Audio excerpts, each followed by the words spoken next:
അതുകൊണ്ട് പല ആളുകളും പറയാറുണ്ട്, നിങ്ങൾ ഈ പറയുന്ന നിലപാടൊന്നും മുസ്ലിം സമുദായത്തിന് പോലും ഇല്ലല്ലോ എന്ന് ചോദിക്കുന്ന ആളുകളുണ്ട്. അതായത് ഇസ്ലാമികമായ ചില അടിസ്ഥാനങ്ങള്, ഉസൂലുകള്, ആ കാര്യങ്ങൾ പറഞ്ഞ് മനസ്സിലാക്കി കൊടുത്താൽ പറയുന്നത് അതൊക്കെ ശരി, അത് ഖുർആനിലുണ്ടാവും, അത് ഹദീസിലൊക്കെ ഉണ്ടാവും.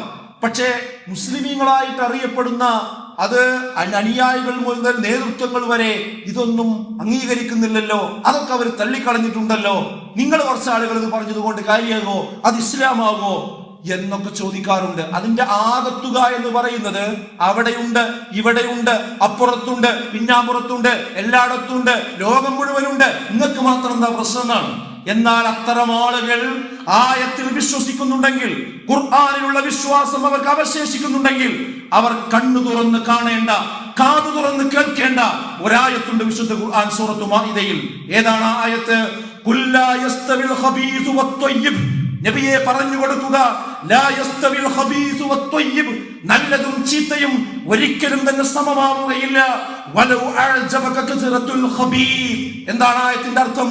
വലൗ അഅജബക, നിന്നെ അത്ഭുതപ്പെടുത്തിയാലും ശരി, കസറത്തുൽ ഖബീസ്, ചീത്ത കാര്യങ്ങൾ, അതിന്റെ ആധിക്യം, അതിന്റെ വർധനവ്, അതിന്റെ കുത്തൊഴുക്ക്, നിന്നെ അത്ഭുതപ്പെടുത്തിയാലും ശരി, ഒരിക്കലും സത്യവും അസത്യവും, നേരും നുണയും, ധർമ്മവും അധർമ്മവും പരസ്പരം ഒരിക്കലും സമമാവുകയില്ല.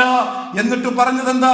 ഫത്തഖുല്ലാഹ്, നിങ്ങളുടെ പിന്നിൽ എത്ര ആളുകളുണ്ട് എന്നല്ല നിങ്ങൾ നോക്കേണ്ടത്, നിങ്ങളുടെ മുന്നിൽ എത്ര ആളുകളുണ്ട് എന്നല്ല നിങ്ങൾ നോക്കേണ്ടത്, ലോകം മുഴുവൻ എങ്ങനെ ചിന്തിക്കുന്നുവെന്നല്ല നിങ്ങൾ ചിന്തിക്കേണ്ടത്. ഫത്തഖുല്ലാഹ്, നിങ്ങൾ അല്ലാഹുവിനെ സൂക്ഷിക്കണം. യാ ഉലിൽ അൽബാബ്, ചിന്തിക്കുന്നവരെ, ചിന്തിക്കാത്തവർക്ക് ഒഴുകുന്നവരോടൊപ്പം ഒഴുകാം, ആലോചിക്കാത്തവർക്ക് പോകുന്നവരോടൊപ്പം പോകാം. എന്നാൽ ഈ ലോക ജീവിതത്തിന്റെ ലക്ഷ്യത്തെക്കുറിച്ച് ചിന്തിക്കുന്ന, പരലോകമാണ് എനിക്ക് ഉത്തമം എന്ന് മനസ്സിലാക്കുന്ന, ചിന്തിക്കുന്ന മനുഷ്യരെ നിങ്ങൾ എടുക്കുന്ന നിലപാടിന്റെ കൂടെ എത്ര പേരുണ്ട് എന്ന ആഴമല്ല നിങ്ങൾ നോക്കേണ്ടത്, അതിന്റെ എണ്ണമല്ല നിങ്ങൾ നോക്കേണ്ടത്. ഫത്തഖുല്ലാഹ് യാ ഉലിൽ അൽബാബ്, ബുദ്ധിമാന്മാരെ, നിങ്ങൾ അല്ലാഹുവിനെ സൂക്ഷിച്ചോളയും. അപ്പൊ നമുക്ക് പരാജയം ഉണ്ടാവൂലേ, അപ്പൊ പ്രയാസം ഉണ്ടാവൂലേ, അപ്പൊ ബുദ്ധിമുട്ടുണ്ടാവൂലേ എന്നാണ് നമ്മുടെ മനസ്സിൽ വരുന്നത്. എന്നാൽ ആയത്ത് അവസാനിപ്പിക്കുന്നത് എങ്ങനെയാ? ലഅല്ലകും തുഫ്ലിഹൂൻ, അങ്ങനെയുള്ളവർക്കാകുന്നു വിജയം എന്നാണ്. അപ്പൊ വിജയം കിട്ടണമെങ്കിൽ, അല്ലാഹു വിശുദ്ധ ഖുർആനിലൂടെ പറഞ്ഞ വിജയം കിട്ടണമെങ്കിൽ അഡ്ജസ്റ്റ്മെന്റിനല്ല കിട്ടുക, നിലപാടുകൾക്കാണ് കിട്ടുക. ആ നിലപാട് സത്യമായാൽ മതി.